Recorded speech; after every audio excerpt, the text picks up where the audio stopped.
Hi everyone, thanks for joining us this afternoon.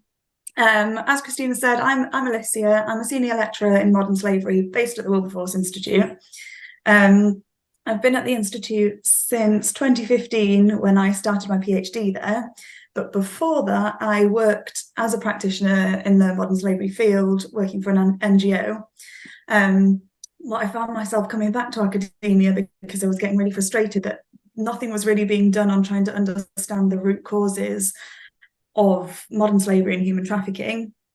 And I came across a PhD that was advertised at the Wilberforce Institute, which was looking at conflict and human trafficking, so trying to understand whether conflict could be understood as a root cause.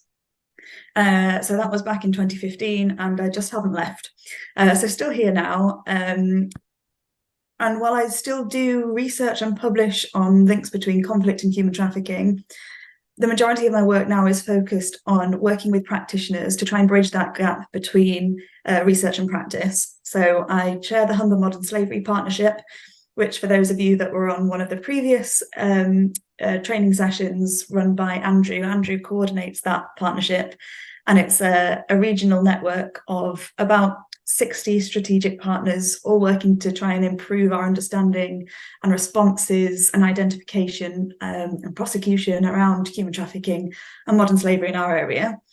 I also work with the Modern Slavery Policy and Evidence Centre, where I do work on the legal enforcement of modern slavery.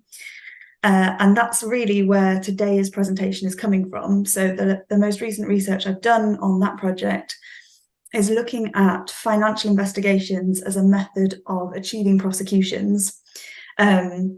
So I worried a little bit when I was writing this title that I wonder if I've duped you all a little bit, in that this presentation isn't specifically about spotting different types of exploitation, but it's using financial indicators to understand where you might see a risk of exploitation. So particularly thinking about bank accounts and other financial indicators. So I just wanted to go through some of the objectives that we'll think about today. I wanted to start off with exploring the barriers to engagement between victims and professional services.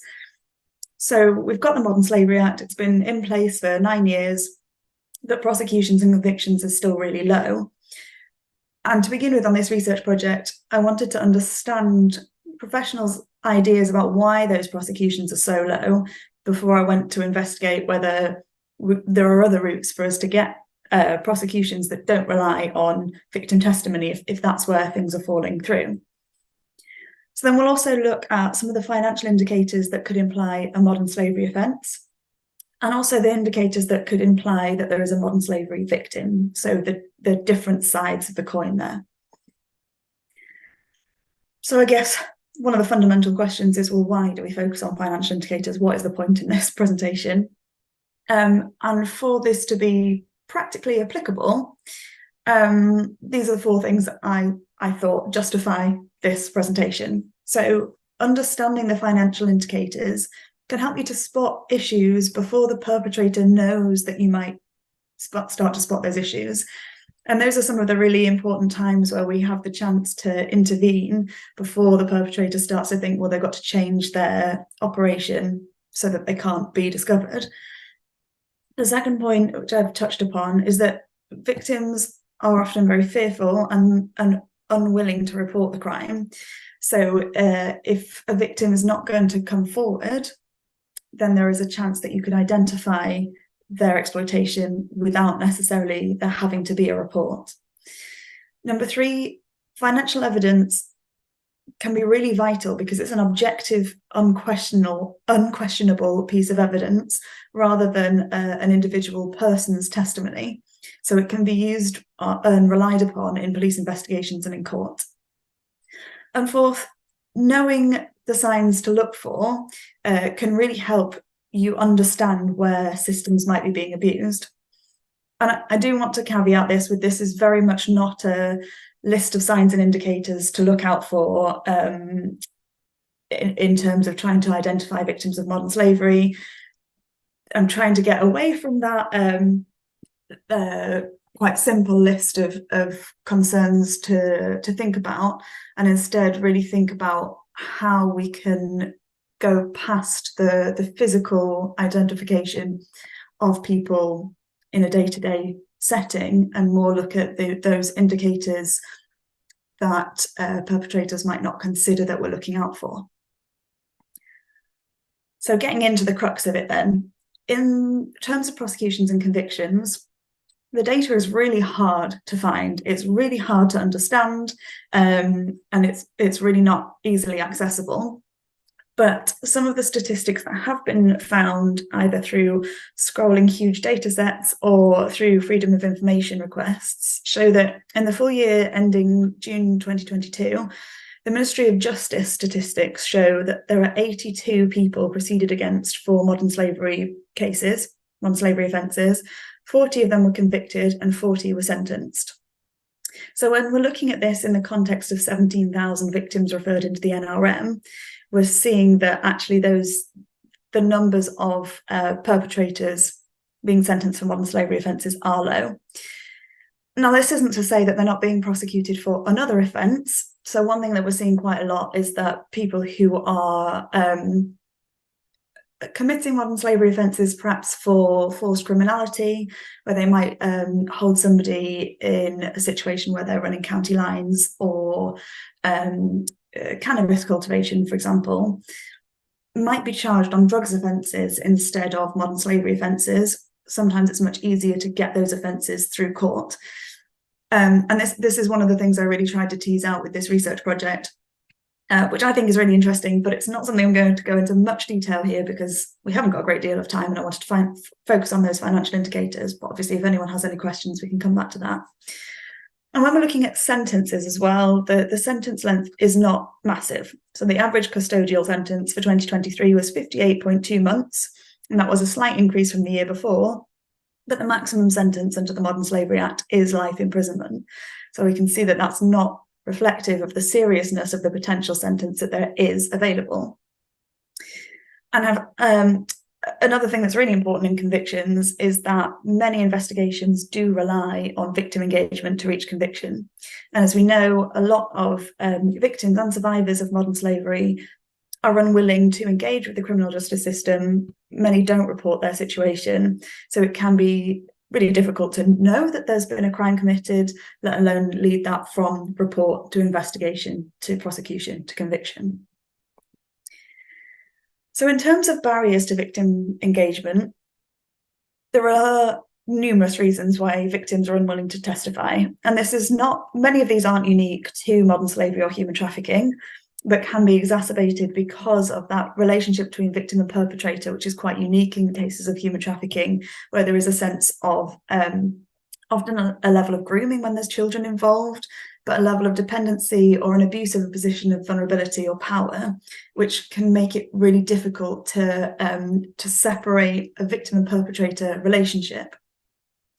So many, for example, don't realise that they're victims, and this is especially true where we see that abuse of a position of vulnerability, where the perpetrator essentially offers the victim a situation which is preferable to the one that they're in, but it still constitutes human trafficking, extreme exploitation, modern slavery.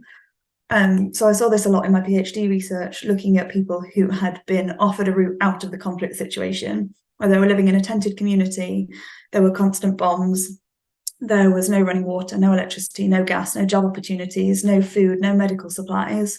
So someone offering them an opportunity of work across the border, where they were barely getting paid, where their accommodation was significantly subpar, where they were working 80, 90, 100 hours a week, it constitutes the definition of human trafficking. But in their situation, this was preferable to the situation they left. And therefore, to them, the perpetrator in this situation was supporting them. So for them, they wouldn't have identified that as a situation of human trafficking because it was something that they deemed to be preferable. There's also a fear of perpetrator and repercussions. I think this is quite an obvious one, that if you're going to report somebody who's recruited you, exploited you, and maybe many others, that there are going to be repercussions if you report them to the police or if you progress that into a court case.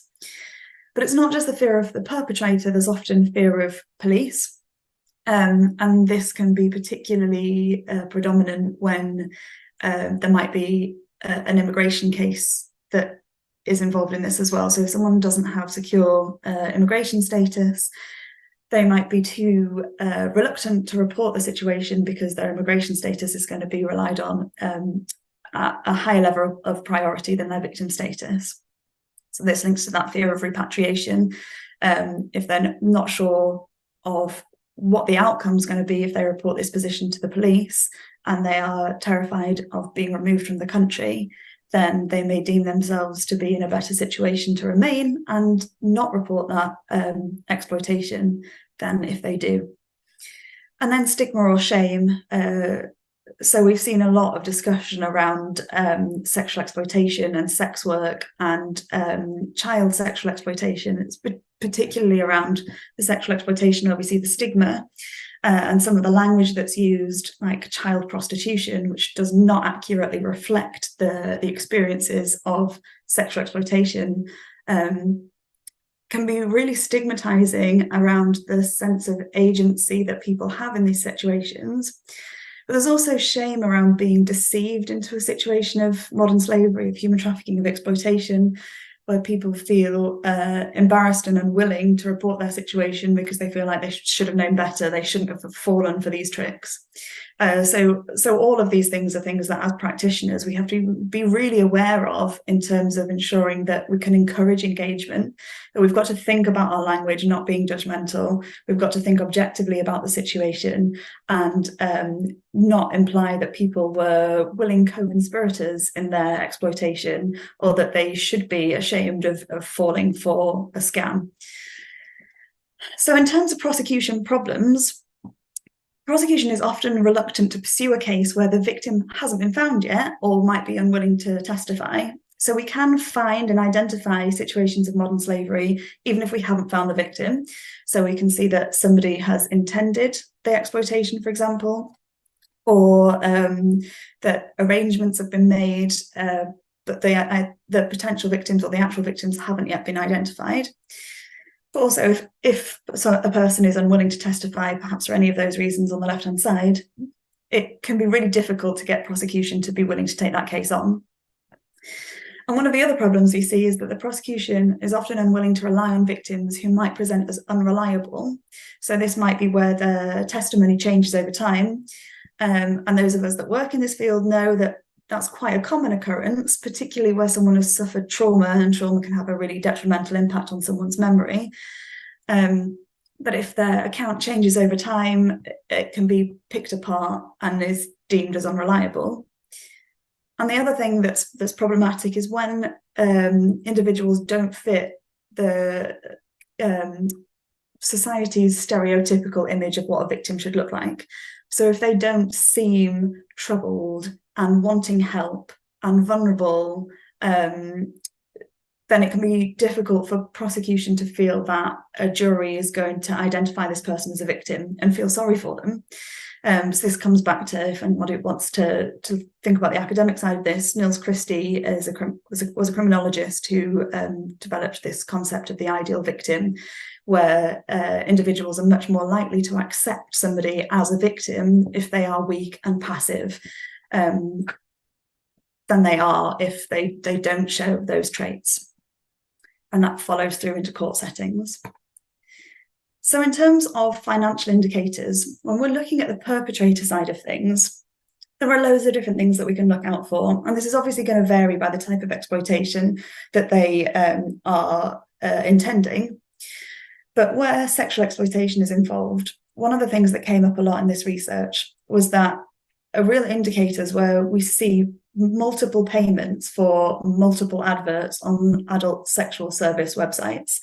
So this would be indicative that it's not somebody just paying for adverts for their own services, but paying for adverts for multiple people's services, which would indicate at a minimum control of prostitution for gain. Another thing that a number of the lawyers and police officers that I interviewed talked about was payments for multiple visas. And we might see this quite innocently, where it might be a family situation paying for visas for all the members of the family. But when these figures start to add up and we see maybe 5, 6, 7, 8, 9, 10 visas being bought by the same person, this could be indicative that someone is starting to organise travel for labour. And for all of these, there may very well be innocent explanations, and it may all be legitimate. But as with any indicator, is an indicator, not a certainty that these are going to show a situation of modern slavery. So another point was payments for multiple flights into a country, but not the returns.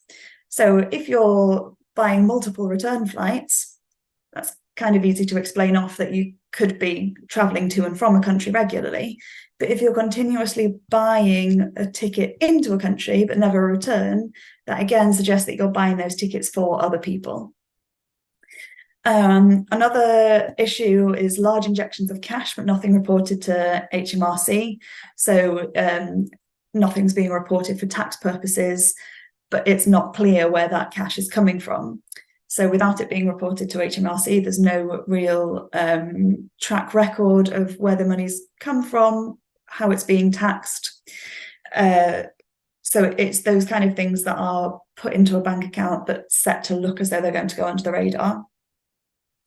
Multiple third-party payments going in. So this is thinking about bank accounts and where multiple different people are sending payments to the same person. So for example, if I was receiving every month, 30 different people were sending me between £200 and £300, but it wasn't clear why.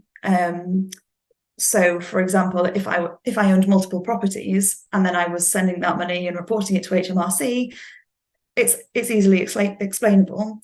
But if there's regular income coming from multiple different people to the same bank account, but there's no clear understanding of why that might be, that would be a red flag. Large payments from recruitment agencies. So there was Operation Fort back in, I think it was 2020, which was one of the largest cases of modern slavery we've seen in the UK. And there were recruitment agencies involved here. And one of the things that the investigators and the lawyers talked to me about was where somebody might be working for a recruitment agency, and the recruitment agency feels like they have taken them on board legitimately and are completely unaware of what's going on behind closed doors, but where someone might have registered themselves and multiple other people, but given one bank account for all of those different people. So everybody's wages are being paid into the same bank account. And one of the recommendations that the Independent Anti-Slavery Commissioner suggested off the back of this was that recruitment agencies should just run checks every time someone signs up to make sure that the same bank accounts aren't being used, that when someone's registered on the system, their phone number hasn't already been registered under somebody else's name, and just to check addresses. So it might be perfectly normal that 2 or 3 people are living at the same address, but if 16 or 17 workers are registered at the same address, that would be indicative that something is going on. And then finally, again, quite a common one with most crime that generates income is a lavish lifestyle without evidence of the income to match. So where is that money coming from that is paying for that lavish lifestyle? So moving on to the indicators that could suggest that there is a victim, thinking about the bank accounts again, not having a monthly wage. So again, there could be many reasons why somebody doesn't have a monthly wage, but especially if they're working and we know that they're working, to see that there's no money coming into their bank account could be indicative that somebody else has taken that wage before it gets to them. It could also suggest that they're being paid cash in hand, but then that's where we would talk to the employers. The other thing we would look for is a monthly wage being paid in, but then being immediately withdrawn in full. And that suggests that if that's happening regularly, that money is being withdrawn and immediately sent elsewhere. So probably sent back into one of those third-party payments to the perpetrator. Not having bills coming out. So we all have our mobile phone contracts, our rent or mortgage payments, our gas and our electricity and water, broadband coming out. If someone doesn't have those bills coming out, that suggests that somebody else is in control of their accommodation. Again, could be explained away for other situations, but it's where we'd start to ask the questions. And another thing which seems a little trivial, but not spending any money in supermarkets. Looking down my internet banking, most days you've got a couple of things in Morrison's or Tesco's or Sainsbury's where you pop in to get dinner or to do your weekly shop. So not having those things suggests again that money's not being spent on food, so could be indicative that somebody else is in control of accommodation and supporting those people. Not having access to their own bank account, this isn't new to anybody working in the modern slavery field. If someone doesn't have their bank card or their bank details, then that suggests somebody else does have access to it, and then they have control of their money. And being at work, but not being able to financially support themselves. So earning enough money that it should be possible to live a decent life, to have clean clothes, to be eating properly, to be paying rent, but where that's not happening. And then I mentioned this earlier, but having multiple staff members registered with the same address or phone number would suggest that multiple people are either living at the same address or being registered at the same address for that perpetrator to easily control any post or phone calls that come in about those people. In terms of generating evidence, victim testimony always helps. So having a witness come forward, having a victim survivor share their story and be willing to give that to the police or give it in court really strengthens a court case. But it is possible to get convictions without it, and we have seen that happen in court cases in the UK. Financial investigations can really support this with objective evidence, and they can show who is controlling the money and how they're controlling it. But what they can't do is evidence the exploitation. So a lot of those examples that I've given indicate that someone might be controlling money, but that doesn't necessarily translate to a situation of modern slavery. So you might be able to say from that everybody's wages are getting paid into this one person's bank account. But what it doesn't show is that that person is not paying them in cash, for example. So we do need supplementary evidence to then add to the evidence we're getting from financial investigations. And that can come in many forms. So it might be CCTV evidence to show that people are being picked up and dropped off, or that they're being controlled within the home if they're not being allowed out. Vehicle information, HMRC records again. Phone data can be incredibly valuable, but is so time consuming to go through, because you might get one phone and then there's 7,000 text messages to go through, for example.